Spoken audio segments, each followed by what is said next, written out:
வா மேகி நல்லா இருந்துச்சா? சூப்பரா இருந்துச்சு. வயிறு ஃபுல் ஆயிடுச்சா? ஆ தூக்கம் போயிடுச்சா? ம் படிக்கலாமா?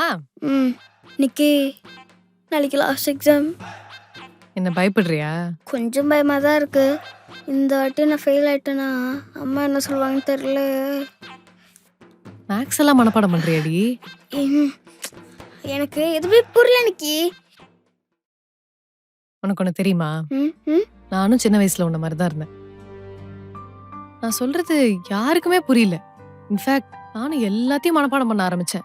இங்கிலீஷ் கிராமர்லேருந்து தமிழ் கவிதை வரைக்கும் மேக்ஸ்ல இருக்கிற ஸ்டெப்ஸ் எல்லாமும் ஒன்னொன்னா உட்காந்து மனப்பாடம் பண்ணுவேன். எக்ஸாம் போனதுக்கு அப்புறம் பயத்துல வேர்த்து எல்லாமே கன்ஃபியூஸ் ஆகி ஒரு கொஸ்டினுக்கு இன்னொரு கொஸ்டினோட ஆன்சர்லாம் மாத்தி மாத்தி எழுதி மறுபடியும் ஃபெயில் ஆயிட்டேன். என்னை எல்லாரும் திட்டினாங்களே தவிர அதுக்கான சொல்யூஷனை யாருமே எனக்கு கொடுக்கவே இல்லை. ஒரு கட்டத்துக்கு மேல நான் மக்கன்னு என்னைய நம்ப வச்சிட்டாங்கடி. அதுக்கப்புறம் மொத்தமா ஒரு மாதிரி ஆஃப் ஆயிட்டேன். 12th ஸ்டாண்டர்ட் போகும்போது தான் ஒரு டீச்சர் வந்தாங்க. அந்த டீச்சர் தான் எப்படி புரிஞ்சு படிக்கணும்னு சொல்லி கொடுத்தாங்க.